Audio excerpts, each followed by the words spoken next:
Assalamualaikum warahmatullahi wabarakatuh. Jadi saya akan menjelaskan mengenai jumlah Riemann. Jadi jumlah Riemann adalah satu jenis aproksimasi atau hampiran integral menggunakan metode penjumlahan terbatas. Nama metode penjumlahan ini berasal dari seorang ahli matematika Jerman di abad ke-19 bernama Bernard Riemann.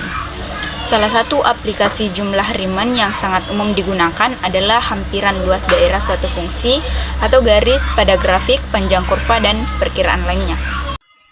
Selanjutnya yaitu definisi. Apabila diberikan f, a, dan b sebagai fungsi yang didefinisikan pada interval tertutup a dan b sebagai bilangan real, maka partisinya yaitu x0 dan x1, x1 dan x2 sampai dengan xn kurang 1 dan xn sebagai partisi dari interval 1, dan a sama dengan x0 kurang dari x1 kurang dari x2 sampai dengan xn sama dengan b. Maka jumlah Riemann S dari f pada interval 1 dan dengan partisi didefinisikan sebagai S sama dengan sigma n, I sama dengan 1, fxi dikali delta xi, dengan delta xi sama dengan xi dikurang xi kurang 1 dan xi elemen xi kurang 1 dan xi. Berapapun nilai titik wakil xi tidak begitu penting karena lebar dari delta xi mendekati 0. Dengan kata lain, Anda dapat memilih titik wakil xi berapapun selama nilai yang Anda pilih masih berada pada interval xi kurang 1 dan xi, atau xi kurang 1 kurang dari xi kurang dari xi bar. Jumlah Riemann fungsi f yang didefinisikan pada interval 1 dan partisi tetap bernilai sama dan tidak bergabung pada nilai xi bar yang dipilih. Selanjutnya yaitu jenis-jenis jumlah Riemann. Terdapat beberapa jenis Riemann tergantung pada bagaimana cara memilih titik wakil xi. Yang pertama, jika xi sama dengan xi kurang 1 untuk semua i, maka S disebut aturan kiri atau jumlah Riemann kiri. Selanjutnya, jika xi sama dengan xi untuk semua i, maka S disebut aturan kanan atau jumlah Riemann kanan. Jika xi sama dengan xi ditambah xi kurang 1 per 2 untuk semua i, maka S disebut aturan titik tengah atau jumlah Riemann tengah. Selanjutnya yaitu fxi, supremum xi kurang 1 dan xi, supremum f pada interval xi kurang 1 dan xi, maka S didefinisikan sebagai jumlah Riemann atas atau jumlah darbox atas.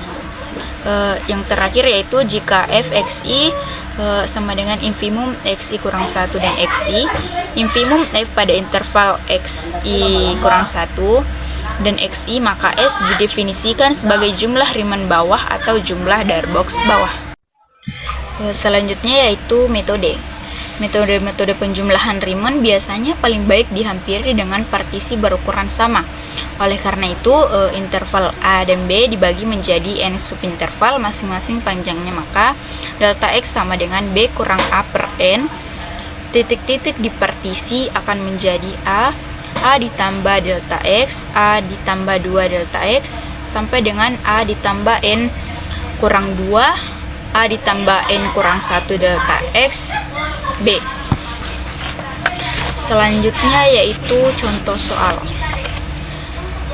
Hitunglah Riemann untuk fx sama dengan x pangkat 3 dikurang 5x pangkat 2 ditambah 8 pada selang 0,5 dengan menggunakan partisi dengan titik partisi 0 kurang dari 1,1, kurang dari 2, kurang dari 3,2, kurang dari 4, kurang dari 5, dan titik sampel yang berpadaan x1 sama dengan 0,5, x2 sama dengan 1,5, sampai dengan x5 sama dengan 5.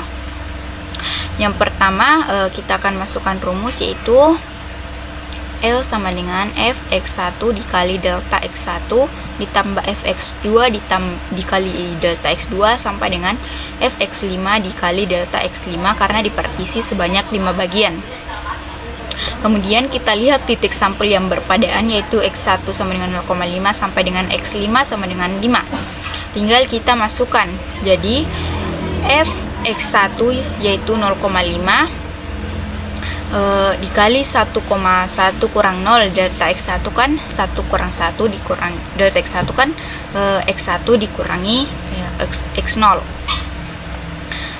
maka 0,5 dikali 1,1 kurang 0 ditambah F 1,5 dikali 2 kurang 1,1 ditambah F 2,5 dikali 3,2 kurang 2 sampai dengan F5 5 dikali 5 kurang.